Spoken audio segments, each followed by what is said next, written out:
Assalamualaikum warahmatullahi wabarakatuh. Perkenalkan nama saya Bima Nugroho dari Geologi UI 2019 dan izinkan saya untuk mempresentasikan tentang pemetaan akhir saya di daerah Lebak. Dan sebelumnya saya ingin mengucapkan terima kasih terhadap pembimbing saya yaitu Bu Rani dan juga penguji saya yaitu Bu Winda. Ini adalah outline pada presentasi kali ini dan diawali dari latar belakang. Jadi, seiring berjalannya waktu, bumi ini mengalami perubahan yang cukup dinamis. Oleh karena itu, diperlukan suatu metode pemetaan geologi untuk memperbarui kondisi geologi di daerah Lebak dan sekitarnya. Dan di daerah ini masuk ke dalam peta geologi lembar Leudamar dan juga Serang dengan batuannya berumur dari Miocen Tengah hingga Pleistosen dan kondisi geologi daerah penelitian dipengaruhi oleh batuan penyusun dan tektonisme pada daerah setempat. Ini adalah rumusan masalah dan tujuan penelitian. Jadi didapatkan bahwa kita dapat melihat kondisi geomorfologi pada daerah penelitian. Yang kedua, jenis-jenis litologinya. Yang ketiga, kondisi stratigrafinya. Yang keempat, kondisi struktur geologinya. Yang kelima, rekonstruksi tentang sejarah dan juga lingkungan pengendapan. Yang terakhir adalah potensi positif dan negatif secara geologi pada daerah penelitian.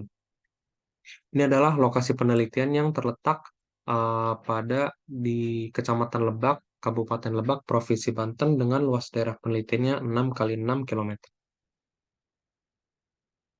Dari tinjauan pustaka secara fisiografi regional, daerah penelitian ini masuk ke dalam zona Bogor. Dan secara stratigrafi regional, ini daerah penelitian memiliki 5 formasi yang membentuk daerah penelitian. Yang pertama adalah anggota batu lempung, yang kedua anggota batu gamping, yang ketiga batu pasir, yang keempat adalah satuan intrusi andesit, dan yang terakhir adalah formasi genteng. Ini adalah struktur regional pada daerah penelitian, jadi secara keseluruhan ini didominasi oleh pola meratus dengan arah NW sampai SE, dan di pola meratus ini terdapat beberapa sistem sesar. Salah satunya yang terkenal adalah sesar Cimandiri. Ini adalah diagram alir penelitian untuk melakukan penelitian eh, pemetaan akhir kali ini. Kita masuk ke hasil dan pembahasan. Jadi secara morfografi, daerah penelitian ini memiliki dataran rendah pedalaman yang berwarna kuning ini sekitar 10% dan juga perbukitan rendah yang berwarna oranye ini sekitar 90%. Dan pola aliran sungai ini secara keseluruhan ini masuk ke dalam subdendritik, yaitu pola aliran sungai yang mencirikan bahwa daerah tersebut adalah daerah struktur. Dan sungai-sungai di sini adalah suatu percabangan dari Sungai Ciberang. Dan dari morfometri kita bisa melihat bahwa daerah penelitian ini memiliki kemiringan lereng yang sangat landai sekitar 5%, kemudian yang landai sekitar 20%, landai sampai curam sekitar 40%, curam sekitar 25%, dan yang terakhir curam sampai terjar sekitar 9%. Dan ini adalah peta geomorfologi yang didapatkan dari analisis morfometri, morfografi, dan juga morfogenesa. Jadi saya membaginya ke dalam 3 satuan geomorfologi. Yang pertama ini adalah satuan perbukitan rendah struktural agak curam dengan visualisasi gambarnya secara real di sebelah kanan.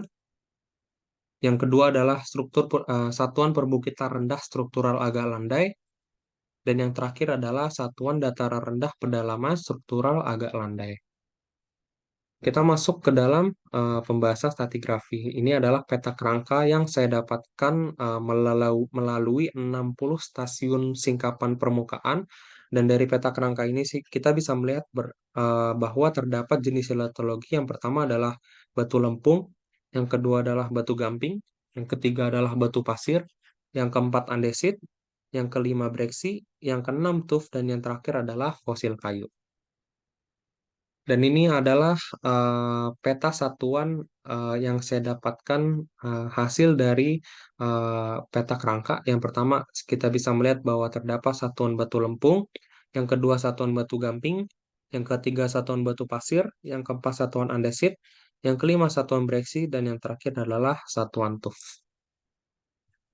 Ini adalah kondisi satuan batu lempung pada daerah penelitian bahwa batu lempung ini memiliki persebaran sekitar 15% dan tersebar di wilayah selatan. Dan dia ini memiliki warna segar berupa abu-abu, warna lapuknya coklat, ukuran butirnya clay, bentuk butirnya rounded, sortasinya baik, strukturnya masif, permeabilitas buruk, dan beberapa singkapan memiliki kandungan CaO3 dan juga tidak memiliki kandungan CaO3. Pada satuan batu lempung dilakukan analisis mikrofosil untuk mendapatkan rentang umur relatif dan juga lingkungan pengendapannya. Jadi setelah saya mendapatkan sekitar 4 mikrofosil, saya mendapatkan bahwa batu lempung ini memiliki umur yaitu Miocen tengah dengan lingkungan pengendapannya adalah di batial tengah. Yang kedua ini adalah satuan batu gamping, persebarannya sekitar 10% dan tersebar di wilayah utara, dan litologi yang dapat ditemukan adalah hanya batu gamping. Jadi saya melakukan analisis petrografi terhadap 3 stasiun eh, batu gamping, dan secara keseluruhan batu gamping di daerah penelitian ini disebut dengan Paxton menurut Patty John 1975. Kemudian dilakukan juga analisis mikrofosil untuk mendapatkan rentang umur relatif dan juga lingkungan pengendapannya. Jadi umurnya ini adalah setelah kita mengetahui dari 9 mikrofosil yang didapatkan di batuan gamping.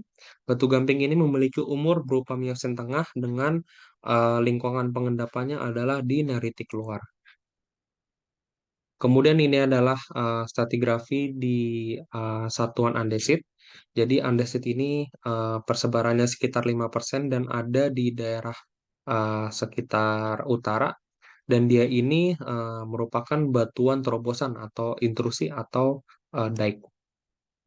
Ini adalah analisis petrografi. Jadi untuk meyakinkan baik secara makroskopis dan juga mikroskopis dilakukan analisis petrografi setelah saya plot berdasarkan Strecker 1978 bahwa batuan ini adalah batuan andesit. Jadi saya telah melakukan proses analisis mikrofosil tapi tidak dapat menemukan di satuan andesit. Jadi saya menggunakan kesebandingan regional dengan berumur si andesit ini adalah Miocen akhir. Ini adalah satuan batu pasir yang tersebar sekitar 40% dan berada di wilayah utara dan juga di bagian tengah, dan litologi yang ditemukan adalah batu pasir. Jadi saya melakukan analisis petrografi untuk melihat secara makroskopis, dan berdasarkan Petitio 1975, batu ini disebut dengan feldspathic wake, yang mana didominasi oleh kandungan feldspar, dan lagi-lagi saya tidak bisa menemukan fosil pada batu pasir di satuan ini, jadi saya menggunakan kesebandingan regional dengan umurnya adalah Miocen akhir. Kemudian ini adalah satuan breksi. Jadi breksi ini memiliki persebaran sekitar 10% dan tersebar di wilayah timur. Dan breksi ini adalah breksi polimik dengan fragmennya berukuran lebih dari 22 mm dengan fragmen andesit yaitu yang menyudut dan berwarna abu-abu, serta fragmen fluvial yang memiliki warna merah dan juga membundar. Saya melakukan analisis spektrografi untuk menghitung kuantitas secara mikroskopis. Jadi setelah saya melakukan klasifikasi berdasarkan Wentworth 1992, batu ini secara makroskopis dan mikroskopis dinamakan Brexia. Dan saya melakukan sebandingan regional karena saya tidak bisa menemukan fosil pada satuan ini. Dan dia berumur Pleistosen. Dan yang terakhir adalah satuan tuf. Satuan tuf ini merupakan uh, endapan pyroclastic fall. Kalau misalnya si Brexit tadi adalah endapan pyroclastic flow dari suatu gunung. Dan si tuf ini menutupi sekitar 20% dan tersebar di wilayah barat. Dan kita masuk ke struktur geologi. Jadi ini adalah peta Polojurus dan juga struktur yang ada di daerah penelitian. Saya menemukan 8 kekar pada daerah penelitian yang ada di satuan batu pasir, batu gamping, dan juga andesit, dan memiliki 2 jenis kekar yang sistematis, yaitu kekar X dan T. Kemudian satu sesar naik lokal dan juga analisis kelurusan baik secara punggungan dan juga lembahan. Nah, dari pola kelurusan ini kita bisa melihat bahwa di daerah penelitian ini memiliki pola pelurusan yaitu NW sampai SE, dan dia mengikuti pola kelurusan Meratus. Dan terdapat juga sesar lokal yaitu sesar naik dengan orientasi NE dan SW, dan dia selaras dengan Polameratus dan dia itu di litologi andesit. Dan dari sesar ini tidak bisa ditemukan nilai pitch, sehingga tidak dapat diketahui penamaan pasti dari sesar ini.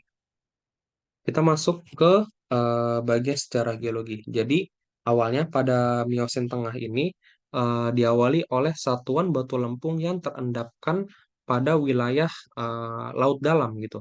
Pada Miosen Tengah dengan pengendapannya berarah dari selatan ke utara. Kemudian dilanjutkan dengan proses regresi dan mengendapkan suatu satuan yang dinamakan batu gamping yang juga arah pengendapannya dari selatan ke utara yang memiliki lingkungan pengendapan berupa neritik luar. Kemudian terjadi suatu hiatus pengendapan dan pada Miocene akhir kita terjadi suatu proses vulkanisme yang menyebabkan adanya batuan terobosan atau intrusi yang disebut dengan TMA atau andesit. Kemudian dari daerah tersebut terdapat suatu proses tektonisme secara lokal dengan rezim kompresional sehingga menghasilkan sesar naik lokal yang hanya terjadi pada andesit dan kemudian terjadi proses erosi sehingga menyebabkan batu lempung dan batu gamping terkikis menyisakan intrusi andesit yang menonjol gitu secara di atas. Dan yang terakhir kita bisa melihat terdapat suatu pengendapan satuan batu pasir dengan orientasinya yang berarah dari NE dan SW. Kemudian pada zaman Pleistosen itu terjadi suatu proses vulkanisme dari suatu gunung api sehingga menghasilkan suatu endapan pyroclastic fall berupa TPT atau satuan tuff dan juga pyroclastic flow berupa TPB atau satuan breksi dan terjadi eh, proses erosi sedemikian rupa sehingga menyisakan kondisi geologi permukaan seperti gambar yang ada di paling kanan ini. Kemudian kita masuk ke potensi geologi. Jadi potensi geologi pada daerah penelitian ini adalah ada dua. Yang pertama potensi positifnya berupa tambang andesit yang saya temukan di daerah sekitar, di daerah tersebut. Dan potensi negatifnya adalah berupa tanah longsor terutama pada kemiringan lereng curam hingga terjal. Dan kesimpulannya yang pertama adalah berdasarkan analisis morfografi, morfometri, dan morfogenesa, terdapat tiga satuan geomorfologi pada daerah penelitian yaitu satuan perbukitan rendah struktural agak curam, perbukitan rendah struktural agak landai, dan dataran rendah pedalaman struktural agak landai. Kemudian terdapat 6 satuan yang ada di daerah penelitian. Yang pertama satuan batu lempung, kemudian satuan batu gamping, andesit, satuan batu pasir, satuan breksi, dan juga satuan tuff. Dan terdapat struktur geologi yaitu satu sesar naik lokal yang berada di satuan andesit, kekar X, dan juga kekar T sistematis yang tersebar pada daerah penelitian. Yang keempat, sejarah lingkungan pengendapan seperti yang telah saya jelaskan sebelumnya. Dan yang terakhir adalah potensi geologi secara positif berupa penambangan batu andesit dan secara negatif adalah tanah longsor berupa tanah bergerak atau tanah longsor terutama pada kemiringan lereng yang curam atau terjal. Ini adalah saran untuk penelitian kali ini. Yang pertama adalah sebaiknya dilakukan saat musim panas karena air bah pada sungai yang ada pada daerah penelitian ini akan meluap sehingga singkapan yang seharusnya dapat diteliti menjadi tenggelam dan tidak terlihat. Yang kedua, meminta petunjuk dari masyarakat sekitar untuk menelusuri wilayah yang tidak dapat diakses dan juga merupakan wilayah yang terbilang cukup keramat. Ini adalah daftar pustaka yang saya gunakan pada penelitian pemetaan akhir saya. Baik, kurang lebihnya mohon maaf. Assalamualaikum warahmatullahi wabarakatuh.